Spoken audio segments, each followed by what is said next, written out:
আসসালামু আলাইকুম। Expert holiday 365 এর পক্ষ থেকে সকলের প্রতি রইল প্রাণঢালা অভিনন্দন, পাশাপাশি পবিত্র ঈদুল আজহার শুভেচ্ছা। আশা করি আপনারা যে যেখান থেকে দেখছেন সকলেই ভালো আছেন। আজকে আপনাদের সামনে বর্তমান সময়টাতে একটা জনপ্রিয় টপিক, সেটা হচ্ছে সেনজেন ভিসা পেতে আপনার করণীয় কি, অর্থাৎ সেনজেন ভিসাটা পেতে হলে আপনাকে কোন প্রসেসের মধ্য দিয়ে আপনি ফাইলগুলো সাবমিট করলে দেন আপনাকে ভিসা দিতে পারে এবং আপনার প্রিপারেশনটা কি। তবে আলোচনার পূর্বে আন্তরিক রিকোয়েস্ট, চ্যানেলটা অবশ্যই সাবস্ক্রাইব করে রাখবেন যাতে করে পরবর্তী ভিডিওটা আপনারা খুব সহজেই পেতে পারেন। এছাড়া আপনাদের যদি কোনো মূল্যবান মতামত থাকে চাইলে কমেন্টস বক্সে লিখে রাখতে পারেন, আমি আপনাদেরকে যথারীতি একটা অ্যান্সার দেওয়ার চেষ্টা করব ইনশাআল্লাহ। বন্ধুরা, আপনারা জানেন যে আমি আসলে প্রতিনিয়ত কানাডা এবং কি সেনজেন ভিসা সম্পর্কে আপনাদেরকে কিছু না কিছু বলার চেষ্টা করি, প্রায় প্রতি সপ্তাহেই বলি। তো আসলে আজকের যে টপিকটা সেটা তো আপনারা শুনেন যে সেনজেন ভিসা পেতে আপনার কি করণীয়। দেখেন, আমরা কিন্তু প্রতিদিন সুইডেন এম্বাসির মধ্য দিয়ে বেসিক্যালি বেশ কয়েকটা কান্ট্রি ফাইল সাবমিট করা যায়। সেটা হচ্ছে আপনার Sweden, Netherlands, Latvia, Finland, Iceland, Denmark, basically এই যে অস্ট্রিয়া, এই সমস্ত ফাইল যখন আমরা এখান থেকে প্রতিদিন কিন্তু শত শত ফাইল সাবমিট করতেছি, কিন্তু যারা ফাইল সাবমিট করতেছে এদের মাঝখান থেকে অনেকেই ভিসা পাচ্ছে, আবার অনেকেই ভিসার থেকে বঞ্চিত হচ্ছে। এখন ব্যাপারটা হচ্ছে যে যারা ভিসা পেয়েছে এদের ফাইলটাকে যদি আপনি রিসার্চ করেন, রিসার্চ করলে কিন্তু আপনি একটা সারাংশ পেয়ে যাবেন যে আসলে যে তারা যেভাবে ফাইলটাকে সাবমিট করে ভিসাটা পেলো, আপনি যদি তাদের অভিজ্ঞর ওই লেভেলের একটা ফাইল সাবমিট করেন দেন আপনিও কিন্তু ভিসাটা পাবেন। তো যাই হোক বন্ধুরা, আমি একটু ডিটেলসে যাচ্ছি। সেটা হচ্ছে যে আমরা জানি যে সেনজেনের 27 থেকে 28টা এরিয়া আছে। এর মাঝখান থেকে কিছু এরিয়ার ভিসাগুলো একটু ইজিলি হয়, আবার কিছু এরিয়ার ভিসাগুলো আপনাকে অনেক দূর পর্যন্ত সাধনা করে পেতে হয়। তো যেই ভিসাগুলো একটু কষ্ট করে পেতে হয় সেই সমস্ত দেশগুলো আপনারা জানেন যে বর্তমান সময়টাতে অলরেডি বিএফএস গ্লোবালের সামনে একটা আন্দোলন হয়েছে, যারা কিন্তু প্রচুর পরিমাণ ফাইলগুলো ওয়ার্ক পারমিট এবং নানান কিছু নিয়ে খুব পেন্ডিং রেখেছে। এমনও ফাইল আছে লাস্ট 2 ইয়ার্স এম্বাসিতে জমে আছে, তারা কিন্তু কোনো ইয়েস নো কিছু বলছে না উইথ ট্যুরিস্ট ভিসা সহ। সেটা হচ্ছে যে ইতালি, ফ্রান্স, জার্মানি, সুইজারল্যান্ড, হ্যাঁ, এই লেভেলের দেশগুলো, স্পেন, পর্তুগাল, এই লেভেলের দেশগুলোতে ভিসা নিয়ে আপনি ফার্স্ট এন্ট্রি করতে চাইলে আপনার জন্য একটু কঠিন হবে।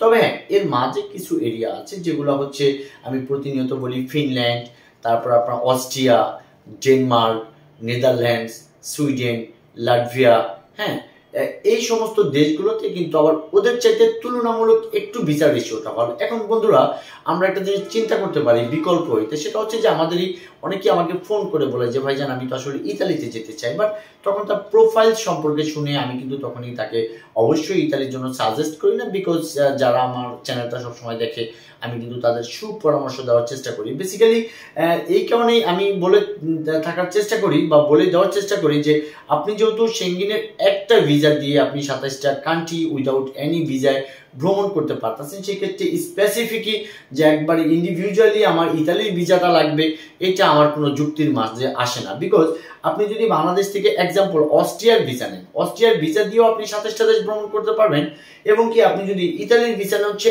একই ব্যাপার। তাহলে সেটা হচ্ছে এরকম যে আপনি যদি ফার্স্ট এন্ট্রি যদি আপনার অস্ট্রিয়া থাকে, অস্ট্রিয়া থাকলে অস্ট্রিয়া থেকে যদি আপনি ট্রেনে করে বা বাই রোডে, কারণ আমরা জানি যে সেনজেনের একটা এরিয়া থেকে বেশ কয়েকটা এরিয়া বাসে অথবা মেট্রোতে অথবা প্রাইভেট কারে অথবা এভাবে কিন্তু আপনারা যেতে পারেন। পাশাপাশি যারা একটু টাকা খরচ করবেন ডোমেস্টিক ফ্লাইট তো অ্যাভেলেবেল আছে, আপনারা জানেন। সো এই দিক থেকে আপনি যেই এরিয়াতে যেতে চান না কেন আপনাকে প্রথমে খুঁজে বের করতে হবে যে কোন এরিয়া বাংলাদেশিদের জন্য নর্মাল প্রোফাইলের উপর ভিত্তি করে ভিসাগুলো যথাসম্ভব আপনাদেরকে প্রোভাইড করতেছে। তো যাই হোক বন্ধুরা, যারা ভিসা পেয়েছে আমি তাদের ক্ষেত্রে করণীয় যেটা তারা করেছিল আমি সেটা দেখেছিলাম। তাদের পর্যাপ্ত পরিমাণে একটা ব্যাংক ছিল, পর্যাপ্ত পরিমাণ বলতে এরকম না যে আপনি খুব বিগ অ্যামাউন্ট তা না, অর্থাৎ আপনার প্রত্যেকটা ট্রানজেকশনের সাথে একটা ম্যাচ থাকতে হবে। অর্থাৎ ভিসা অফিসার আপনার ট্রানজেকশন দেখে যদি সে বুঝতে পারে যে না টাকা ব্যাংকে রাখার ক্যাপাবিলিটি আপনার যথেষ্ট পরিমাণভাবে ভালো, সেক্ষেত্রে কিন্তু ওরা ধরে নিবে যে আপনি বাংলাদেশের সলভেন্ট আছেন বা আপনার আর্থিক অবস্থা কুট আছে। এখন ব্যাপারটা হচ্ছে আপনি যদি ব্যাংকটাকে এরকম ভাবে করেন একটু লুকোচুরি, যে আপনি কারো কাছ থেকে 20 লাখ টাকা এনে রাখলেন, 4 দিন পরে 10 লাখ উঠে ফেলেন, এটা আবার 3 দিন পরে আবার 4 লাখ রাখলেন, এটা কিন্তু বোঝা যায় যে এই টাকাটা হয়তো আপনার না, এটা আপনি কোথাও কোনো একটা জায়গা থেকে আপনি এনে এখানে রেখেছিলেন এই যে ভিসার জন্য আপনি অ্যাপ্লাই করবেন জাস্ট ইন্ডিভিজুয়াল এই একটা কারণের জন্য। এটা কিন্তু প্রপারলি ট্রানজেকশন বলে না, যদিও এটার উপর ডিপেন্ড করে অনেকেই ভিসা পেয়ে গেছে সেটা ভিন্ন কথা। প্রপারলি ট্রানজেকশনটা আমি যেটা মনে করি বা যে আপনি বাংলাদেশিদের জন্য বেসিক্যালি যে আপনি সমস্ত টাকা পয়সা লেনদেন করার পরে মোটামুটি 10 থেকে 15,000 ইউরো আপনার সবসময় আপনার অ্যাকাউন্টে পড়ে আছে, তাও সেটা লং টাইম, লাস্ট 4 মাস 5 মাস 6 মাস হলো, এই ধরনের অ্যামাউন্টের ক্ষেত্রে কিন্তু ভিসা অফিসার অবশ্যই আপনার উপরে প্লিজড হবে, বিকজ সে ধরে নিবে যে আসলে আপনার বিদেশে যাওয়ার মতো বা ঘোরার মতো পর্যাপ্ত পরিমাণ একটা সাফিসিয়েন্ট ব্যালেন্স আপনার অ্যাকাউন্ট আছে, দেন কিন্তু ভিসাটা দিয়ে দিবে। শুধু যে আপনার ব্যাংকে টাকা থাকলেই বা সেনজিন আপনাকে ভিসা দিবে এটাও কিন্তু একদমই ঠিক না, বিকজ হচ্ছে যে আপনার একটা পেপারসের সাথে একটা ম্যাচ করতে হবে। এখন দেখা যাচ্ছে এরকম যে আপনি ধরেন গিয়ে দেখাইলেন প্রোফাইলে যে প্রতি মাসে আপনার 5 লাখ টাকা ইনকাম, বাট আপনার ট্যাক্স পে করতেছেন 1 লাখ টাকা, সেটা কিন্তু আপনার ম্যাচ হচ্ছে না। সো আপনি যদি পরিকল্পিতভাবে অর্থাৎ প্ল্যানিং করেও যদি আপনি ফাইলটা রেডি করেন, হ্যাঁ, তো অর্গানিক হলে সবচেয়ে বেটার হয়, কিন্তু আপনারা যদি অর্গানিক নাও হয় তবুও কিন্তু এই ব্যাপারগুলো আপনাকে ম্যাচ করতে হবে। অথবা আপনি যে এটা করবেন অর্থাৎ ওই যে কি বলা হয় অ্যাসেট ভ্যালুয়েশনটা, অর্থাৎ উইদাউট লিকুইড মানির বাইরে আপনার থাকতে পারে জায়গা জমি, থাকতে পারে আপনার ফ্ল্যাট, থাকতে পারে আপনার ঢাকাতে কোনো গাড়ি অথবা বাড়ি, এই জিনিসগুলো প্রপারলি ভাবে খতিয়ান সহ আপনার খাজনা রিসিট সহ এগুলো আপনি চাইলে সাবমিট করতে পারেন, বিকজ জানেন যে কানাডাতে আপনার রেস্ট্রিকশন আছে যে একটা নির্ধারিত 4 MBর পরে কিন্তু কোনো ফাইল আপলোড করা যায় না এক একটা রিলেটেড বিষয় নিয়ে।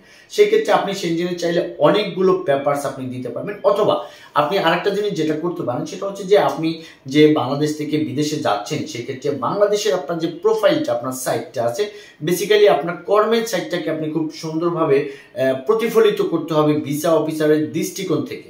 সেটা হচ্ছে এরকম, আপনি যদি বাংলাদেশে বিজনেস করেন সেক্ষেত্রে আপনার 3 থেকে 4টা আপনি ট্রেড লাইসেন্স ইস্যু করতে পারেন। অবশ্যই ট্রেড লাইসেন্সে লেখা থাকবে যে কত বছর পূর্বে থেকে আপনি বিজনেসটা স্টার্ট করেছিলেন, সেটার সাথে ম্যাচ করবে আপনার বিজনেস অ্যাকাউন্টটা। যে আপনি যদি এজ এ একটা ভালো বিজনেসম্যান হয়ে থাকেন সেক্ষেত্রে অবশ্যই আপনার একটা বিজনেস ট্রানজেকশন থাকবে।